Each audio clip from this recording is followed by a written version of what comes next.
I wanted to take a moment and just, first of all, thank you for taking the time to learn about our company and understand more about what our standards and expectation levels are. We truly value you as teammates and partners in providing value to our customers and other stakeholders. And I want to take a moment to share with you kind of the foundation behind that.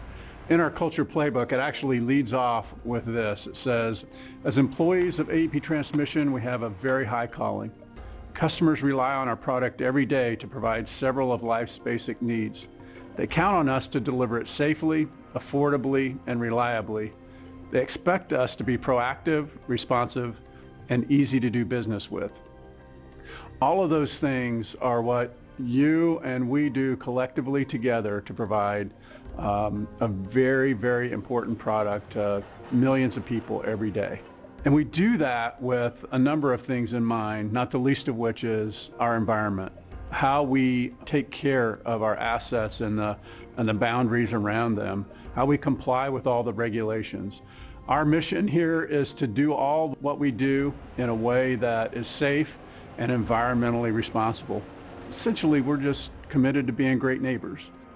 Every day, as you approach your work, first of all, approach it in a manner that recognizes it will be done safely, and second of all, that it will be done in a way that complies with all the environmental regulations that we are governed by and measured by. What we do together either builds trust with the communities we serve or erodes it, and we're counting on you to do the former. So together, we're going to build a great relationship with our communities and build a future of success for all stakeholders involved.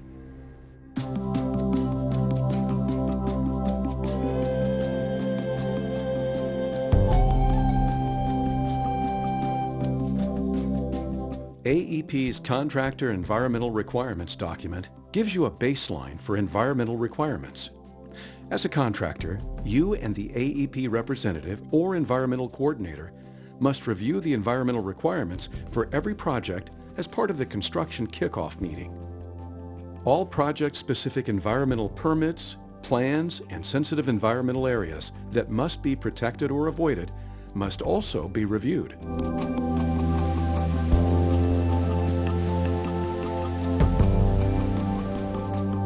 Before beginning a project, you must have environmental training provided by your employer to qualify for the work you will be performing.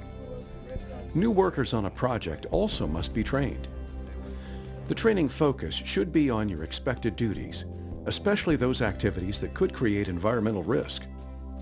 This training should include topics such as stormwater pollution prevention awareness, spill prevention and spill response, dust emissions and control awareness, solid and hazardous waste management awareness, excavation and soil management, wetland and stream awareness and protection, cultural resource protection, protected species awareness, and requirements. Periodic refresher training may be required.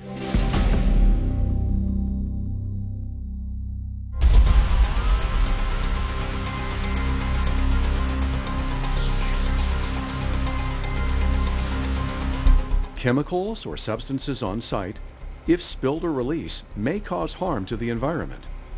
Before starting work, the contractor must have an emergency action plan to respond to a spill situation. An emergency responder should be designated and prepared for various spill situations. The responder is responsible for reporting any spill or release immediately to the TCR or other designated AEP representative, and immediately notifying the AEP Environmental Coordinator.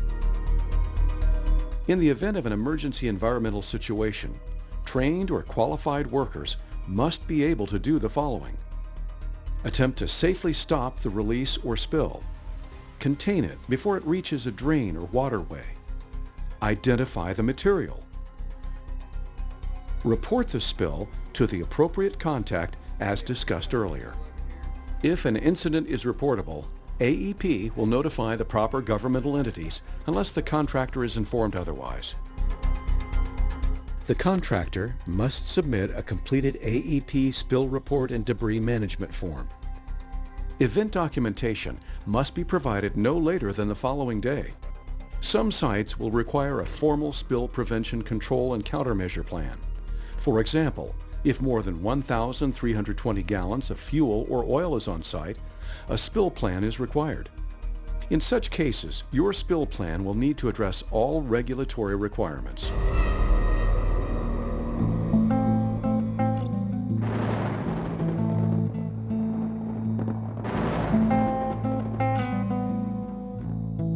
Stormwater discharge permits are required before work begins when more than 1 acre of ground will be disturbed.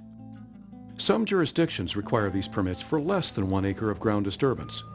Examples of disturbance include soil grading, drilling, excavation, tree stump or root removal, access road construction, stockpiling, spreading of spoils, and other activities resulting in a disruption of the soil. Stormwater permits usually require development of a stormwater pollution prevention plan or erosion and sediment control plan. The plan requirements include placement of erosion and sediment controls before upslope soil disturbance begins. Controls be maintained or supplemented to keep them in good working order. Proper use of designated concrete and truck washout areas. In AEP's western states, photo documentation of vegetative coverage should be collected before disturbance activities. This allows AEP to confirm final stabilization needs for the project. Conduct regular inspections of erosion and sediment controls.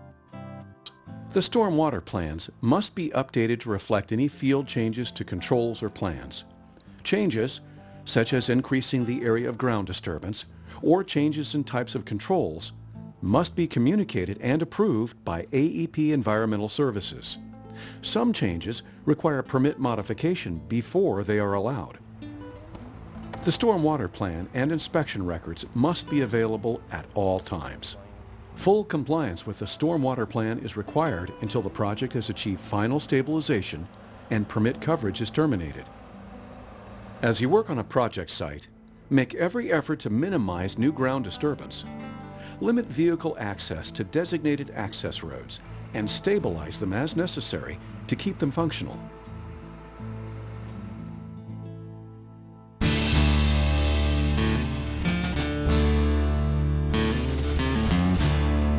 If the contractor provides temporary restroom facilities, the contractor is responsible for obtaining all required permits prior to having systems on site. All requirements set forth in the permit and applicable regulations are the responsibility of the contractor. All records for sewage pumping and removal shall be maintained on site.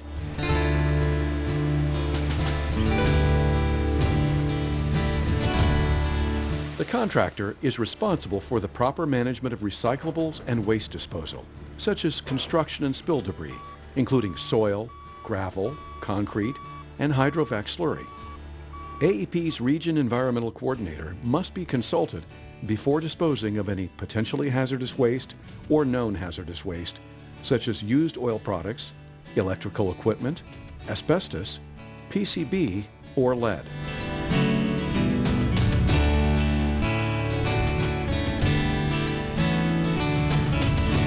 Dust from our project sites must be controlled by using only designated stabilized construction entrances and exits. This limits tracking soil on roadways that can lead to dust emissions.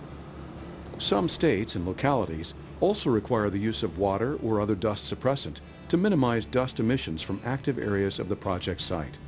If our project involves the use of rock crushing equipment, the contractor is responsible to obtain all necessary permits. It is also important to understand that open burning is not allowed on our projects unless written permission is received by AEP and government agencies have issued necessary permits.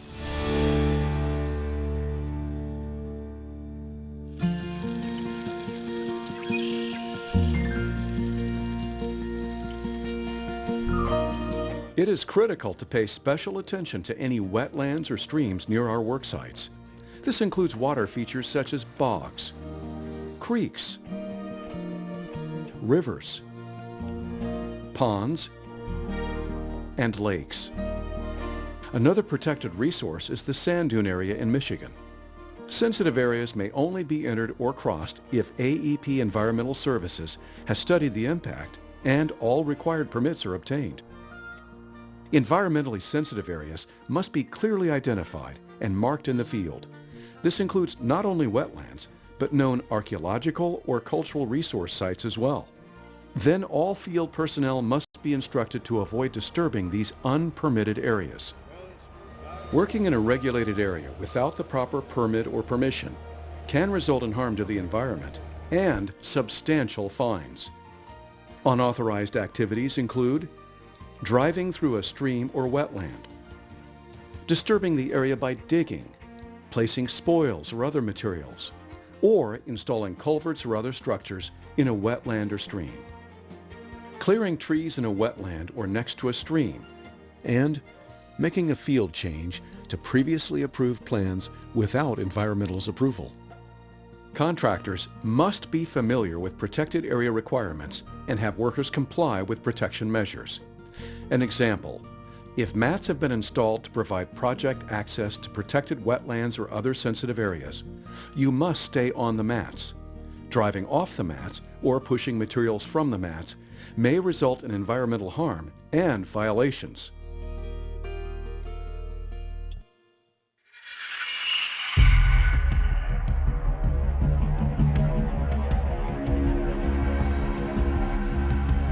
Unexpected prehistoric or historic artifacts can be found on a work site, such as arrowheads, pottery shards, bones from a grave, jewelry, historic structures, or other cultural resources.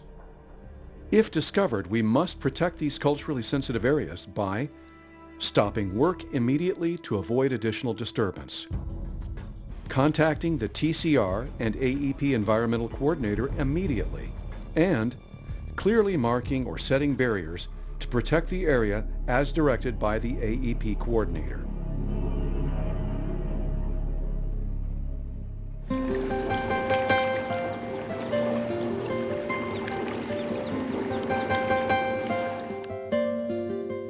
AEP reviews a project site for potential protected species, rare, threatened, or endangered, before construction begins.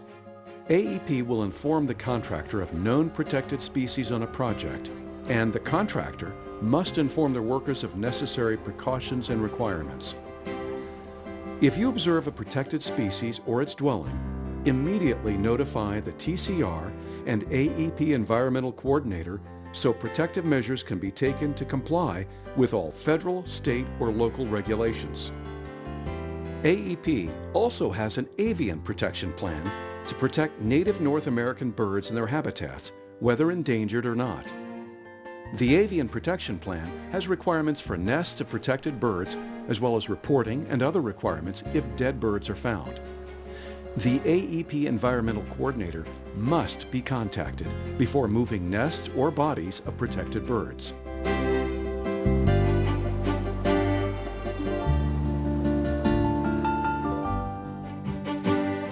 AEP Transmission is committed to environmental protection in all aspects of our work.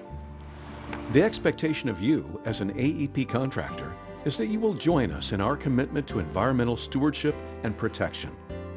Remember, this includes pollution prevention, proper waste management, protection of the physical environment, including protected areas such as wetlands or cultural resources, adherence to all environmental permits, plans, and requirements, and protection of any rare, threatened, or endangered species, as well as all birds native to North America. Together, we can achieve AEP's corporate values and adhere to our environmental, safety, and health philosophy.